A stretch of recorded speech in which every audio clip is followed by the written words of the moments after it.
بسم اللہ الرحمن الرحیم۔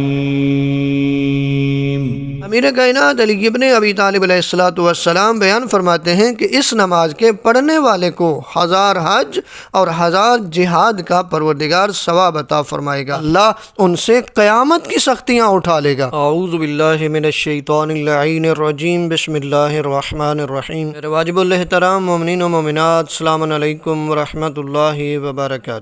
مومنین کرام، بڑی عظمتوں اور برکتوں والا مہینہ ماہ مبارک رمضان، ایسا مہینہ جس مہینے کے دن تمام مہینوں کے دنوں سے افضل، جس مہینے کی راتیں تمام مہینوں کی راتوں سے افضل، ایسا مہینہ جس کی گھڑیاں تمام مہینوں کی گھڑیوں سے افضل، ایسا مہینہ کہ جس مہینے میں آپ کی عبادات قبول ہوتی ہیں، ایسا مہینہ جس مہینے میں آپ کی دعائیں قبول ہوتی ہیں۔ ماہ مبارک رمضان کی فضیلت بیان کرتے ہوئے نبی اعظم صلی اللہ علیہ وآلہ وسلم لوگوں سے مخاطب ہوئے اور فرمایا، اے لوگو، اس میں شک نہیں کہ تمہاری جانیں گروی پڑی ہیں، تم خدا سے مغفرت طلب کر کے ان کو چھڑانے کی کوشش کرو۔ تمہاری کمریں گناہوں کے بوجھ سے دبی ہوئی ہیں، تم زیادہ سجدے کر کے ان کا بوجھ ہلکا کرو، کیونکہ خدا نے اپنی عزت و عظمت کی قسم کھا رکھی ہے کہ اس مہینے میں نمازیں پڑھنے اور سجدے کرنے والوں کو عذاب نہ دے گا، اور قیامت میں ان کو جہنم کی آگ کا خوف نہ دلائے گا۔ تو عبادت کا مہینہ ہے ماہ مبارک رمضان کی 17ویں شب کی دعا آپ دیکھ رہے ہیں۔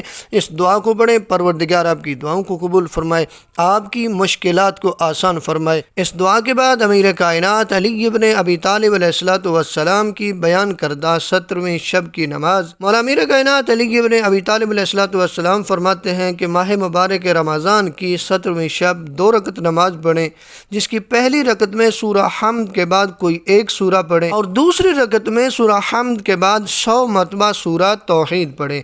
علماء نے ایک اور طریقہ بھی بیان کیا، روایت بیان کی کہ پہلی رکعت میں الحمد کے بعد 1 مرتبہ سورہ اخلاص پڑھیں، دوسری رکعت میں جو سورہ چاہے تلاوت کریں۔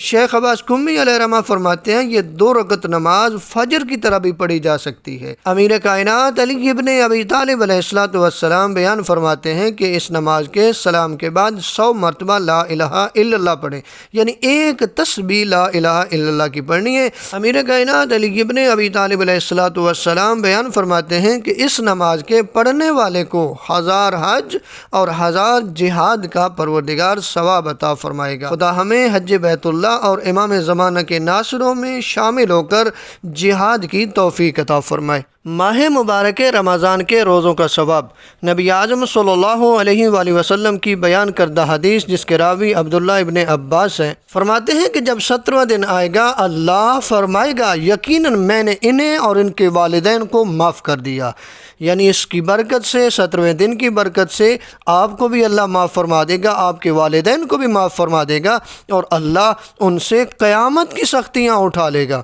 قیامت کی سختیوں کو بھی اٹھا لے گا۔ سبحان اللہ، کیا مقام ہے اس شخص کا جو ماہ مبارک رمضان سے استفادہ کرتا ہے۔